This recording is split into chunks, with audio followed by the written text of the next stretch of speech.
प्यारे बच्चों नमस्कार। आपका स्वागत है हमारे YouTube channel smart study by Ankit पर। यह क्लास है कॉम्प्लेक्स नंबर की, जिसमें हम प्रीवियस ईयर के पेपरों के क्वेश्चन आपको करा रहे हैं। आज हम एक कॉन्सेप्ट की बात करते हैं, क्योंकि ये कॉन्सेप्ट ऐसा है जिससे आपके पेपर में भर भर के क्वेश्चन आते हैं।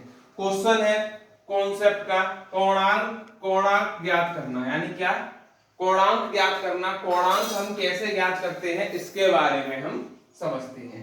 जैसे हम जानते हैं हमारे पास 4 क्वाड्रेंट होते हैं, जानते हैं।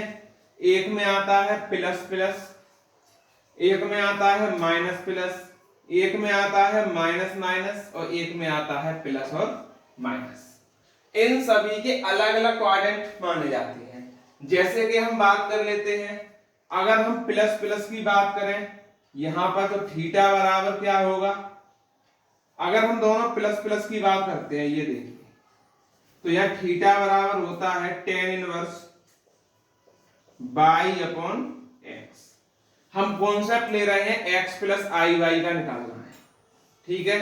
तो x प्लस आई वाई का ये फर्स्ट क्वाड्रेंट का हो गया क्या, थीटा बराबर tan inverse by upon x. यहीं पे लिख देते हैं इसको, tan इनवर्स बाई अपॉन। अब हम बात कर लेते हैं अपने सेकंड क्वाड्रेंट की। यहां पर क्या होगा, माइनस एक्स प्लस आई वाई होगा। क्या होगा, माइनस एक्स प्लस आई वाई। इसका कैसे निकालेंगे, तो यहां पर हम देखते हैं, तो थीटा बराबर pi minus tan inverse by upon x. ये दूसरे वाले का फॉर्म याद रखना है, ये फर्स्ट फॉर्म है, ये हमारी सेकंड फॉर्म है। अगर हम तीसरी वाली फॉर्म की बात कर लेते हैं, जैसे कि माइनस एक्स और माइनस आई वाई आपको दिया हो और आपको आर्गुमेंट यानी पूर्णांक निकलवाया हो, तो थीटा बराबर क्या होता है, तो हम बोलेंगे minus pi plus tan inverse by upon x. अब हम बात करते हैं अपने फोर्थ क्वाड्रेंट के बारे में, जिसमें हम जानते हैं कि माइनस वो एक्स माइनस आई वाई हो, क्या हो, x माइनस आई वाई हो।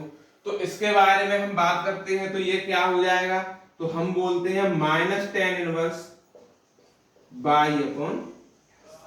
ये आपको याद रखना है, आपको चारों क्वाड्रेंट में कोणांक निकालने का फॉर्मूला है। अब हम इसके 2 से 4 क्वेश्चन करते वाले हैं, देखते रहिए।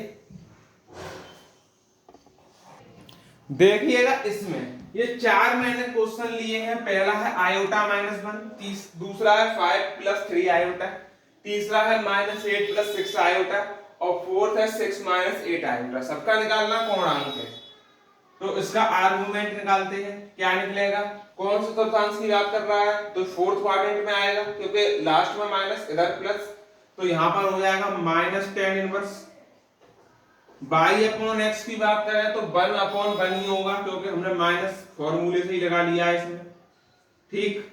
अब ये किसकी वैल्यू होती है, तो हम बोलेंगे ये हो जाएगा माइनस पाई बाई 4।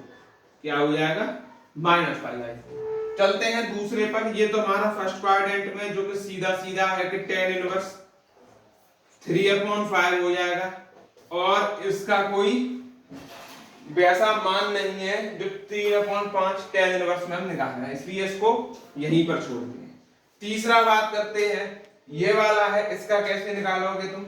इसका निकालने के लिए माइनस पहले है, तो इसका हो जाएगा pi minus tan inverse by upon x की वैल्यू कितनी है, तो 6/8।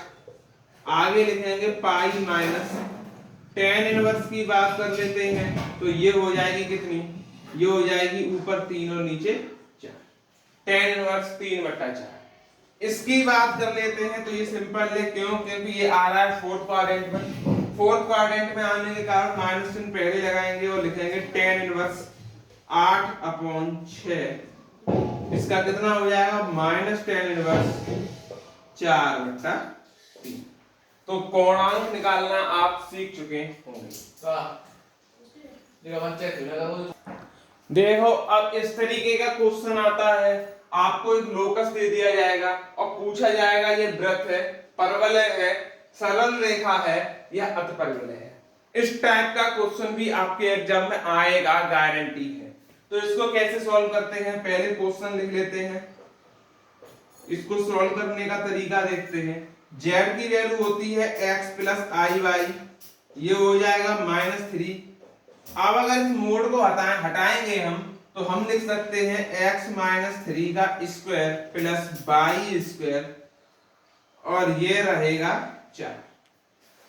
आगे हम सॉल्व करेंगे तो x square plus 9 minus 6x और प्लस वाई स्क्वायर, ये यहां पर आ जाएगा। अब हम क्या करेंगे, x square plus y square plus minus 6x, ठीक, इसको इधर लाएंगे तो क्या हो जाएगा, प्लस का 5 और हमारा बनेगा 0। अब ये समीकरण किसको दर्शा रहा है, आप जानते हैं जब वृत्त का व्यापक समीकरण पढ़ते हैं तो x square plus y square plus 2gx plus 2fy plus c equal to 0, ये होता है वृत्त का व्यापक समीकरण। हालांकि यहाँ पर y की वैल्यू नहीं है तो हो सकता है f को 0 माना हो, इसीलिए ये जो निरूपित कर रहा है वो वृत्त है। क्या है, वृत्त है। इस तरीके से हम स्थिति को पता लगा सकते हैं। अब इस क्वेश्चन को कैसे सॉल्व किया जाए, इसमें कह रहा है लोकस निकलवाया है पहले क्वेश्चन की ही तरह। तो आप जानते हैं z-1 को हम क्या लिख सकते हैं, तो x प्लस आई वाई माइनस 1, और इसको लिख सकते हैं x प्लस आई वाई प्लस 1। इसको हम स्क्वायर करेंगे तो हम क्या देखेंगे कि x माइनस 1 का स्क्वायर प्लस वाई स्क्वायर, और इधर इसका स्क्वायर करेंगे तो क्या देखेंगे, x प्लस 1 का whole square plus y square. आप देख रहे हैं वाई स्क्वायर से वाई स्क्वायर कट जाएगा, खोल देंगे x square plus 1 minus 2x, और इधर खोलेंगे तो x स्क्वायर प्लस 1 और प्लस 2x।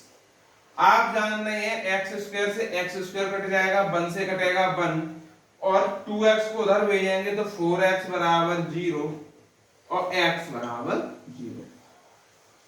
x बराबर 0 हम पढ़ते आ रहे हैं, अगर कोई चीज x बराबर 0 है तो वो y अक्ष पे होगी, और y बराबर 0 है तो x अक्ष पे होगी। तो ये x बराबर 0 कहां पहुंचेगा, ये पहुंचेगा y अक्ष पर। देखिएगा इस क्वेश्चन को देखते हैं, z बराबर cos theta plus i sin theta, तो 1 प्लस z कैसे लिखेंगे हम, 1 प्लस z का मतलब ये है कि 1 प्लस cos थीटा और प्लस i sin थीटा, ठीक है। अब इसको कैसे सॉल्व करेंगे, आप जानते हैं अगर x प्लस आई वाई दिया हो, उसका अगर हमें मॉड चाहिए हो तो x square plus y square कर देते हैं, ठीक। तो x की जगह 1 प्लस cos थीटा है तो आप क्या करेंगे, रूट में लगाएंगे 1 प्लस cos थीटा का स्क्वायर और प्लस साइन स्क्वायर थीटा, यही करने वाले हैं। अब हम क्या करेंगे, गौर से देखना तो 1 प्लस cos स्क्वायर थीटा हो जाएगा प्लस 2 cos थीटा और प्लस साइन स्क्वायर थीटा। जी सर, यहां तक क्लियर हो गया। अब क्या करना है, cos square theta plus sine square theta 1 होता है, 1 और 1 हो गया 2, तो 2 प्लस 2 cos थीटा, ये इसका क्या आ गया, आंसर आ गया। देखिएगा अब हम आपको बताते हैं, अगर हमें z दे दे और z प्लस 1/z या z माइनस 1/z पूछ ले, इस कंडीशन में हम क्या करते हैं, तो हम कुछ नहीं करते हैं, एक चीज याद रखेंगे, z अगर हमें cos theta plus i sin theta है तो आप याद रखेंगे 1/z होता है cos theta minus i sin theta, यानी कि इसका कॉन्जुगेट ही मानते हैं, संयुग्मी एक तरीके से आपस में मान लेते हैं। अब इसको सॉल्व करेंगे तो z प्लस 1/z बोला है, z प्लस 1/z होगा, यानी कि जोड़ने पर, जब जोड़ेंगे ऐड पर, जब हम ऐड करेंगे तो आप जानते हैं कि साइन थीटा कट जाएगा, यहां आ जाएगा z प्लस 1/z बराबर cos थीटा जुड़ जाएगा तो 2 cos थीटा, ठीक है। अब घटाएंगे तो z माइनस 1/z हो जाएगा, ये दोनों कट जाएंगे और ये दोनों जुड़ जाएंगे तो हम बोलेंगे 2i sin थीटा, तो ये दोनों पार्ट इसके कंप्लीट हुए। चाहे आपसे z+1z, अगर हम तीसरा पार्ट भी ले लें कि z/1/z पूछ ले तो हम क्या बोलेंगे? तो हम बोलेंगे z का संयुग्मी आपस में कट जाएगा और आंसर आ जाएगा 1। और हमसे पूछ ले z और z बार, क्योंकि 1/z को z बार ही बोलते हैं, तो फिर हम आपस में गुणा कराएंगे। इस तरीके से एक से हमने 4 क्वेश्चन करने की कोशिश की है। देखिएगा, हम जानते हैं हमें ये दिया है 1/1 माइनस ओमेगा और 1/1 माइनस ओमेगा स्क्वायर। अगर आप ये प्रॉपर्टी लगाते हैं 1 प्लस ओमेगा स्क्वायर बराबर 0 वाली, तो यहाँ पर प्लस में तो संख्याएं नहीं है, संख्याएं माइनस में दी हैं, इसलिए ये प्रॉपर्टी लगाओगे तो और लेंथी क्वेश्चन जाने वाला है। इसीलिए हम इसको क्या करेंगे? हम इसको करेंगे डायरेक्ट। कैसे? आपको करना है एलसीएम, जैसे हम करते हैं, और इधर आप अब एलसीएम ले लेंगे 1 minus omega square plus 1 minus omega. अब हम जानते हैं क्या, ये हो जाएगा क्या, ऊपर हो जाएगा 2 माइनस ओमेगा स्क्वायर, ठीक है। नीचे गुणा करेंगे तो 1 का 1 में 1 का ओमेगा स्क्वायर में minus omega square, minus omega का 1 में माइनस ओमेगा, और ये हो जाएगा प्लस ओमेगा क्यूब। ठीक, आपका आंसर अब आ चुका है। लिख लेते हैं, ऊपर वाली कंडीशन क्या दी है? 2 माइनस ओमेगा स्क्वायर, और नीचे वाली कंडीशन बोले तो 1 और 1 ओमेगा क्यू की पावर 1 और 1 हो गया 2 माइनस ओमेगा स्क्वायर। ये आपस में हो गए कैंसिल, आंसर आ गया 1। इस तरीके से ओमेगा का अगर क्वेश्चन आता है तो ओमेगा के क्वेश्चनों करने के तरीकों में से ये एक है। अगर यहाँ पर प्लस दे देता तो हमारे लिए बहुत आसान हो जाता, तो हमें एलसीएम भी नहीं लेना पड़ता, डायरेक्ट कर देते इसको। ठीक, तो अपनी क्लास को आज यहीं तक रखते हैं, और कल इसका लास्ट प्रैक्टिस सेट होने वाला है, जिसमें हम बचे हुए क्वेश्चनों के ऊपर चर्चा करेंगे। ठीक, तो जो भी साथी नए हैं चैनल को सब्सक्राइब करें, लाइक करें। धन्यवाद।